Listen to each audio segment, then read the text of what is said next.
بسم الله الرحمن الرحيم. اعوذ باللہ من الشیطان الرجیم. بسم اللہ الرحمن الرحیم.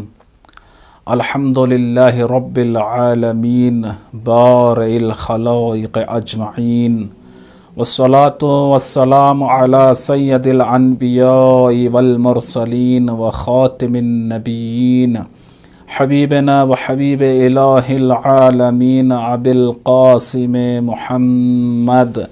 اللہم صل علی محمد و آل محمد وعجل فرجہم، وعلی اہل بیتہ الطیبین الطاہرین المعصومین المظلومین، ولعنۃ الدائمۃ علی اعدائہم اجمعین.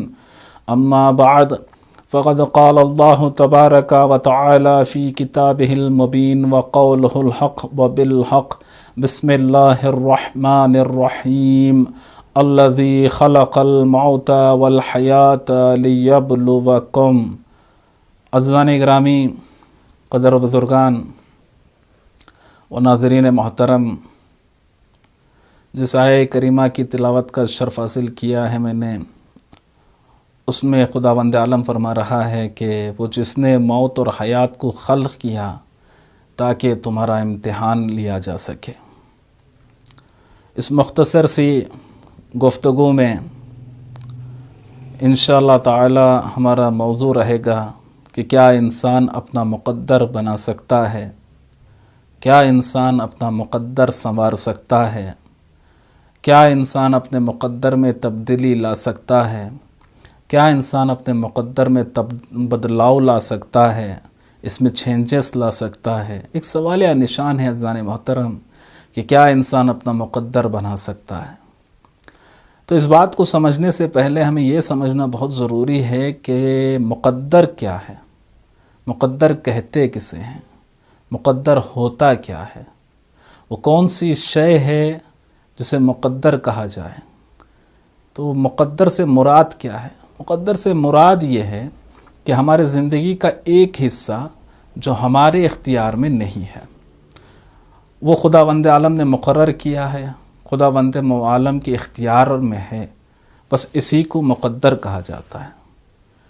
اب ہم مقدر کو کیا سمجھتے ہیں؟ ہماری کم علمی ہے کہ ہم مقدر کو کچھ زیادہ نہیں سمجھتے، مقدر کے بارے میں کچھ زیادہ نہیں سمجھتے، بہت ہی کم سمجھتے ہیں، ہماری کم علمی ہے. تو زان محترم، ہم صرف مقدر کو زندگی میں جو بڑے سے بڑے حادثات ہوتے ہیں، بڑے سے بڑے واقعات ہوتے ہیں، انہی میں مقدر اثر کرتی ہے یہ ہم سمجھتے ہیں، بس وہی مقدر ہے. ایسا نہیں ہے زان محترم، بس انہی چیزوں میں مقدر نہیں ہے. اور کبھی کبھی ہم مقدر کو برائے تسلی بھی استعمال کرتے ہیں. اب اس کی مثال ہے کہ اگر موت آ جائے، کسی کی موت آ جائے، تو ہم جا کر اس کے احباب سے، اس کے رشتہ داروں سے کہتے ہیں کہ یہ مقدر میں تھا، یہ نصیب میں تھا، یہ تقدیر الہی میں تھا، تو یہ اس کا ہونا تھا، یہ ہو گیا. بس جیسے ہی یہ مقدر کا لفظ وہ سنتے ہیں تو انہیں ایک تسلی ملتی ہے، تو بس وہ تسلی کے لیے بھی استعمال ہوتا ہے. اور بڑے سے بڑے واقعات، بڑے سے بڑے حادثات جو زندگی میں گزرتے ہیں، بس ہم انہی کو مقدر سمجھتے ہیں، انہی میں مقدر ڈھونڈتے ہیں. تو یہ ایسا نہیں ہے عزیزان محترم، بس انہی حادثات میں مقدر نہیں ہے. جیسا کہ صرف بڑے سے بڑے حادثات، یعنی موت کا آ جانا، ایکسیڈنٹ کا ہو جانا، یا بیماری کا آ جانا، یا شفا یافتہ ہو جانا، بس انہی چیزوں کو ہم مقدر سمجھتے ہیں. مقدر بس انہی چیزوں میں مقدر نہیں ہے، زندگی کے وہ تمام تفصیلات، تمام لمحات، ہر لمحے میں مقدر ہے. زندگی کے ہر لمحے میں مقدر اثر کرتی ہے. زندگی کا کوئی ایسا لمحہ نہیں ہے جو مقدر سے خالی ہو. زندگی کے تمام تفصیلات پر مقدر اثر رکھتی ہے. تو زان محترم، اب یہاں سوال یہ ہے کہ کیا انسان اپنا مقدر بنا سکتا ہے؟ تو ہاں، بالکل بنا سکتا ہے، اس کا امکان ہے. کیسے بنا سکتا ہے؟ اب سوال یہ ہے کہ کیسے بنا سکتا ہے. کیا انسان صرف اپنی مرضی سے ہی مقدر بنا سکتا ہے، اپنی چاہت سے ہی مقدر بنا سکتا ہے؟ نہیں، ایسا نہیں ہے. مقدر بنانے کا امکان ہے، انسان چاہے تو مقدر بنا سکتا ہے، لیکن صرف اپنی ہی چاہت سے نہیں، اپنی ہی مرضی سے نہیں. اللہ نے کچھ حدود مقرر کیے ہوئے ہیں، بس انہی حدود میں انسان اپنا مقدر بنا سکتا ہے، اپنے مقدر کو بدل سکتا ہے۔ اب ایک بات میں کہتے ہوئے آگے بڑھوں کہ کبھی کبھی انسان جو انسان کے اختیار میں ہوتا ہے اس کو بھی انجام نہیں دے پاتا، وہ بھی نہیں بدل سکتا، وہ بھی کام نہیں کر سکتا۔ کبھی کبھی ایسا بھی ہوتا ہے کہ ہم ارادہ کرتے ہیں کوئی کام کرنے کا لیکن کر نہیں پاتے، صرف ارادہ کرتے ہیں، ارادہ کرتے کرتے رہ جاتے ہیں، کام نہیں کر پاتے۔ لیکن کبھی کبھی ارادہ کرتے ہیں اور کام کو بجا بھی لاتے ہیں، عمل بجا بھی لاتے ہیں، لیکن اس کے باوجود بھی جو نتیجہ ذہن میں ہوتا ہے، جو نتیجہ چاہت میں ہوتی ہے، جو جیسا نتیجہ انسان چاہتا ہے وہ نتیجہ انسان کو نہیں ملتا۔ جیسا کہ مولا امام رضا نے فرمایا کہ اذا اراد اللہ امرا صلب العباد عقولهم فانفذ امرہ وتمت ارادتہ فاذا انفذ امرہ رد الى کل ذی عقل عقلہ فیقول کیف ذا ومن این ذا۔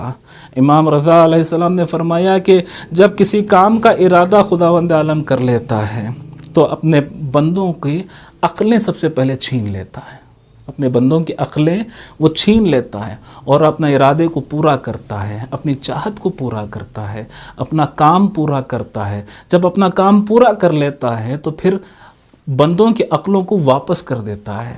جیسے ہی عقلیں بندے جو ہیں اپنی عقلیں پا لیتے ہیں تو یہ کہتے ہیں کہ یہ کیسے ہوا، یہ ہم نے تو نہیں کیا، یہ ہوا کیسے؟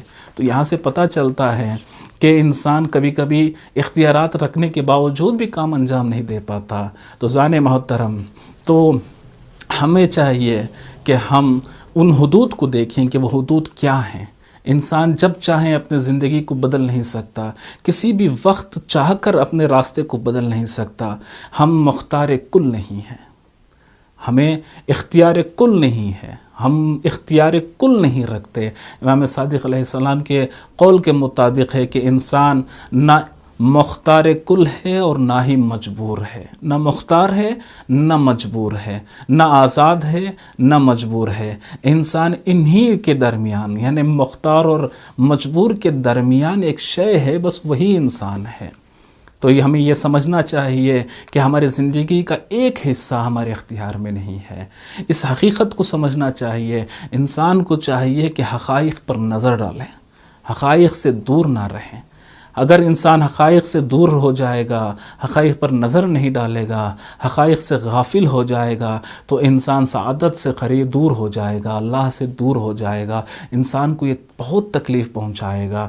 اور اگر انسان حقائق سے دور ہو جائے گا تو اس کی روح کو بہت تکلیف پہنچے گی۔ تو ہمیں چاہیے کہ حقائق پر نظر ڈالیں، حقائق کو پر توجہ دیں، حقائق کو دیکھیں تاکہ ہم اللہ سے قریب ہو سکیں۔ حقائق سے قریب ہونا انسان کو اللہ کے قریب پہنچاتا ہے، حقائق سے واقف ہونا انسان کو سعادت کے قریب پہنچاتا ہے۔ حقائق سے اگر انسان حقائق سے دور ہو جائے گا تو وہ تکلیف میں پہنچ جائے گا، وہ اللہ سے دور ہو جائے گا۔ حقائق سے دوری اللہ سے دوری ہے، حقائق سے دوری اللہ سے دوری ہے۔ حقائق کو پہچاننا، حقائق کو دیکھنا، حقائق کو جاننا، حقائق کا علم رکھنا انسان کو سعادت سے قریب پہنچاتا ہے، تواضع کے قریب پہنچاتا ہے اور تکبر سے دور پہنچاتا ہے۔ تو عزیزان محترم، جتنا انسان حقائق پر نظر ڈال کر، حقائق پر توجہ دے کر اللہ سے قریب ہو سکتا ہے، اتنا انسان اچھے کام، نیک کام کر کے اللہ سے قریب نہیں ہو سکتا۔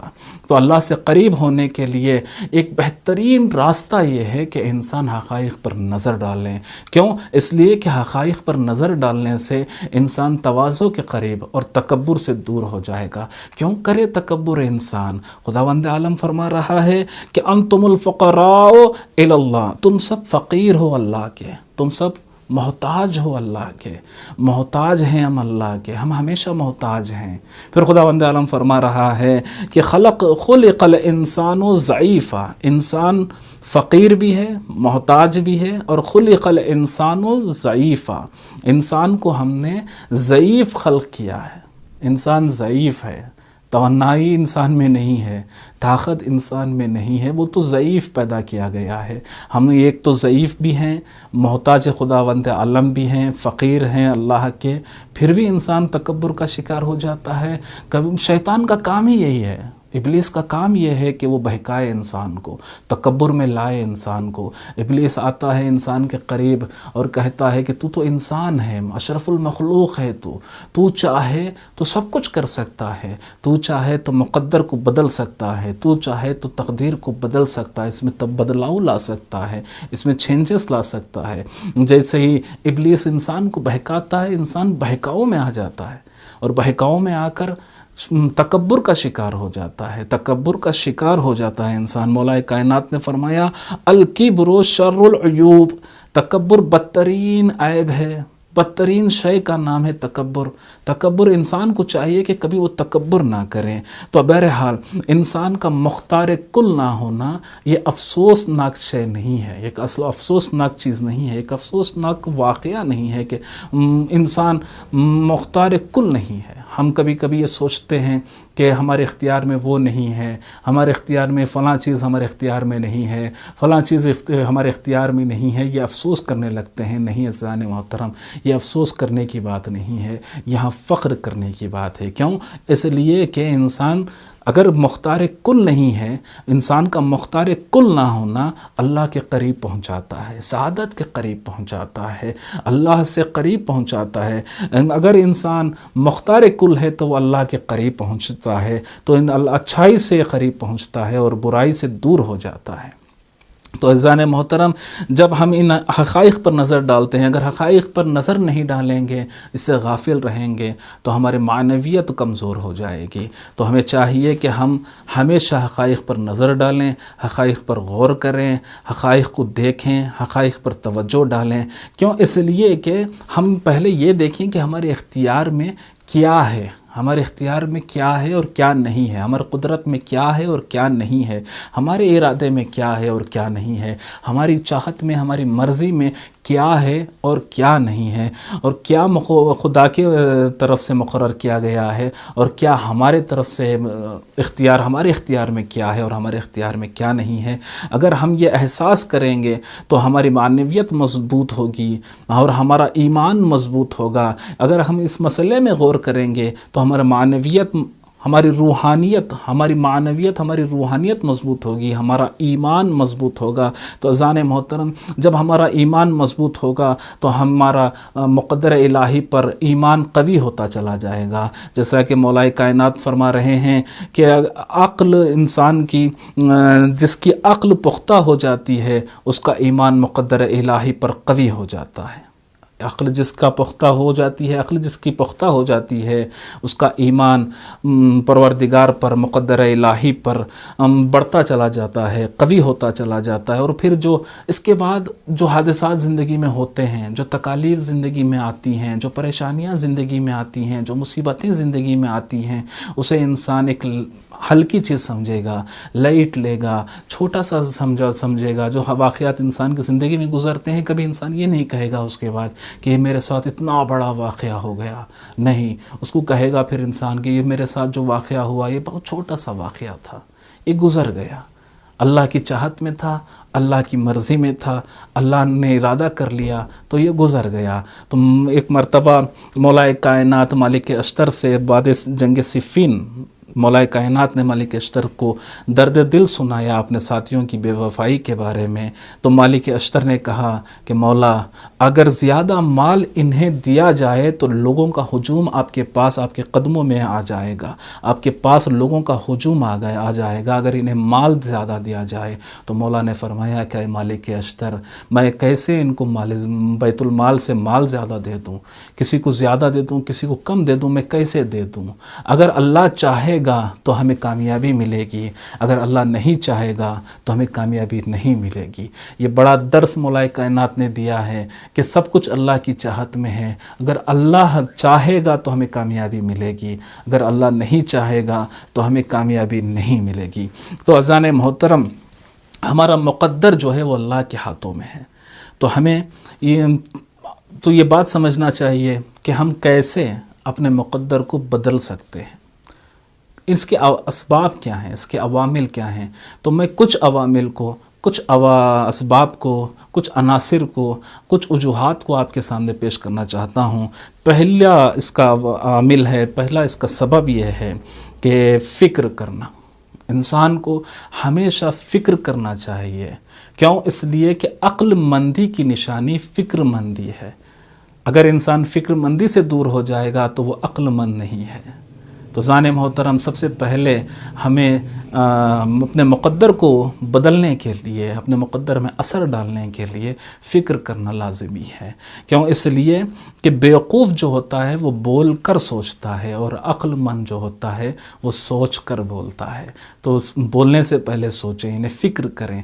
فکر کرنا انسان کی مقدر پر اثر رکھتا ہے. یہ پہلی چیز ہو گئی. اور دوسری چیز یہ ہے کہ امتحان، آزمائش. کبھی کبھار خدا انسان کی پسند اور خواہشات پر امتحان لیتا ہے، آزماتا ہے.